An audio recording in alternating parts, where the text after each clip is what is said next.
the containment staff across the country, we are now experiencing a decline in the cases in the present surge also, sir.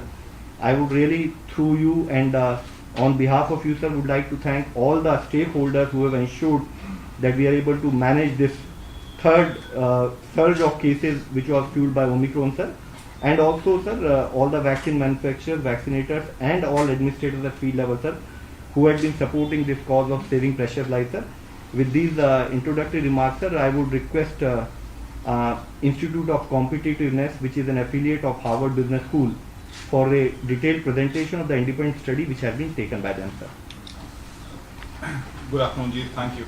Honorable Minister, thanks a lot for the opportunity and presenting us the opportunity to document this. I would also like to place my special thanks to Love Agarwal Ji for giving us all the information that was desired and understanding as to how this whole response is really garnered and kept pace.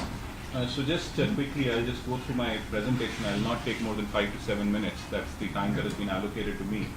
Very quickly, Institute for Competitiveness is the Indian knot in the global network of the Institute for Strategy and Competitiveness at Harvard Business School. We are part of the competitiveness group, and we work very closely with Professor Michael Porter, and we are doing some extensive work on India with Mike at the helm, wherein we are actually trying to look at India's competitiveness. We are looking at the India competitiveness roadmap at 100 and so on and so forth. Of course, as you would recollect, sir, that Professor Michael Porter was here in India as for the special NITI lecture, wherein he had the chance of meeting the Honorable Prime Minister as well. So that is what we are.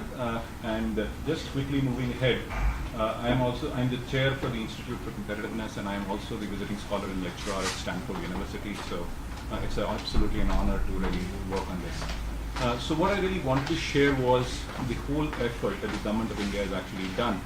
Again, this was more from a documentation perspective to really understand what were the great things that have happened. And as Loveji had said, that it was an idea to understand how we can learn from the steps that we have taken to really see how we can tackle the future pandemics. It was an exceedingly important idea to really create a toolkit or an understanding. So this is the documentation effort. As we move along, we are going to be presenting a toolkit as well as we move forward.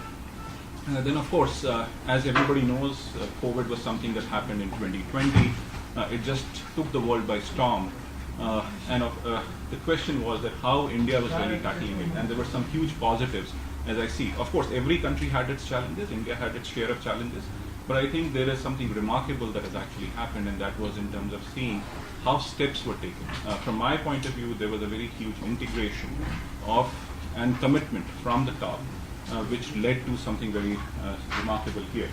Of course, this was the chronology of the COVID emergence. It started very early on, but I think what really did happen was that the government of India started noticing all this in the early days of the onset of the virus. The first meeting, as I understand, happened as way back in December of 2020 to really see what was happening. So the response was very quick. The whole government system really started working towards that system. And then of course the top 5 nations that were facing the maximum outbreak were countries like, of course, US, then Italy was at the forefront, and so on and so forth. This data is there, but we really wanted to document this to understand what is happening. But here comes one of the most positive things. If you really look at all the vaccine coverage that has happened across the world, there are rotavirus is 35%, tuberculosis is 89%. But what matters here is that at the scale and speed at which adult vaccination for COVID-19 happened, this is a historical effort of sorts. Like India was really able to take it forward.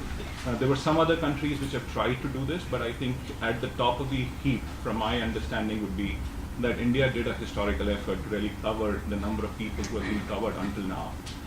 And of course, if you really look at the adult vaccination coverage, of course there were challenges for the government which they have really taken care of as we were really moving ahead. But one of the foremost things that come to my mind was the development process for the vaccine. Typically, vaccine development cycle takes about 10 years. But what happened here was that how we were able to really crunch that into a very quick 1-year cycle, which included creating the manufacturing processes to really moving ahead. So what did happen was this was not something which was not embedded in science. It was deeply embedded in science. and research that you were able to do everything together. It was a process which was run parallelly, and that is where we see the story of vaccine development.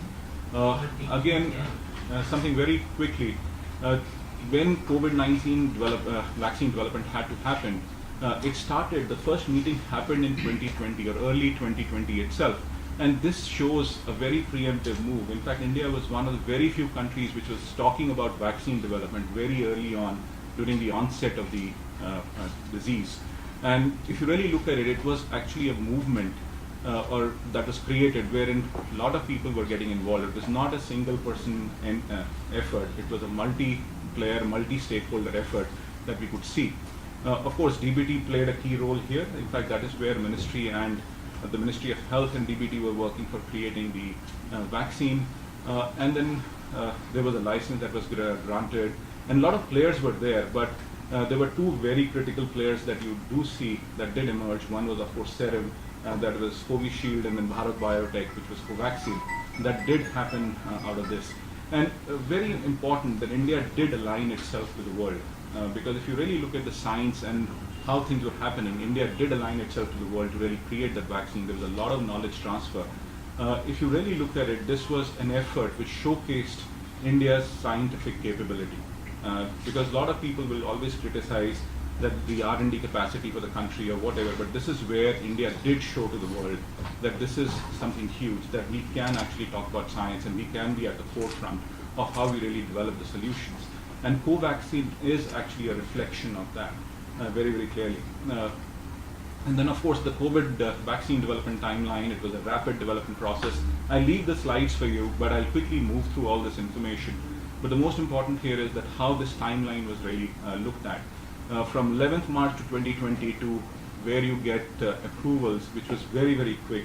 And there was no reason to really say that there was something wrong with the vaccine or whatever. The results were absolutely impeccable, and we have already seen that. In fact, I would like to say one thing, that if you really look at the present wave, the success for India is actually embedded in science, because what we have really been able to achieve is the administration that has actually happened for the vaccine. This is very important here again. That was the NEGVAC structure and governance mechanism, again an integrated approach. 19 key ministries were involved here. In fact, I had a chance of interacting with many people within the ministry, within various players who were here to really document this effort. But I must say that this was a ship which had a very strong rudder, but of course which was moving things in the right direction. But it could not have happened without that rudder. But I think it is just about that integrated effort that moved. So it is scientific approach to vaccine administration. Then of course the administration was the key. A lot of things would really be said in terms of like how this approach was set, again deeply embedded in science, as to how the beneficiaries were chosen, whether it should be the young people or the old people or the vulnerable people, or how it should happen. I think it was again something which was deeply looked at, conversion, talking to who, or talking to various players within the government of India to see who are the set of people who should be really looking at this. And then, of course, the administration started with the healthcare workers, which was exceedingly important, because if you really look at it, if we did not get this right, things could have actually been very different. But this is something that we really did get right. And then as we moved ahead, it moved to Ministry of Defense, to where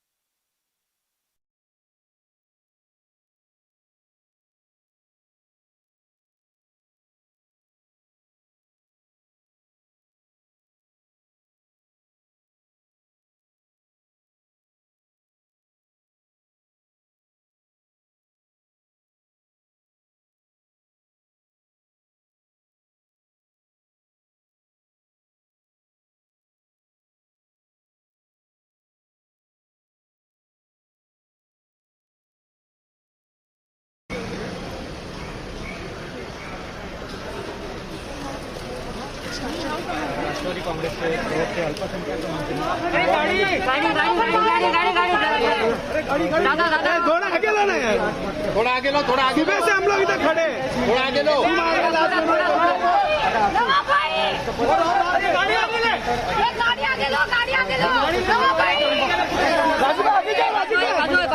खाली आहे ना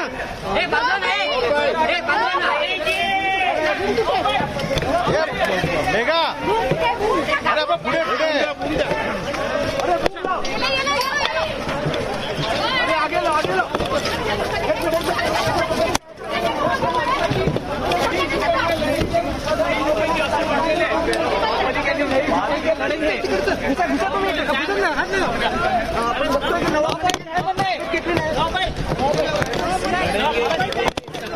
अभी किधर लेके जा रहे? अभी कहाँ ले जा रहे? Session court.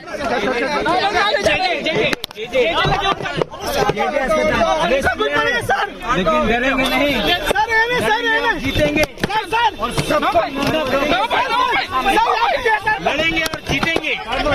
लड़ेंगे और जीतेंगे।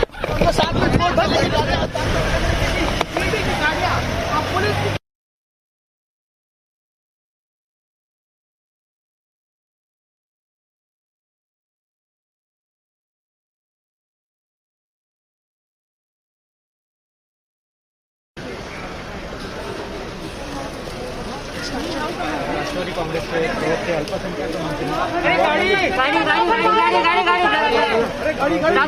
थोड़ा आगे लो ना यार थोड़ा आगे लो सुबह से हम लोग इधर खड़े थोड़ा आगे लो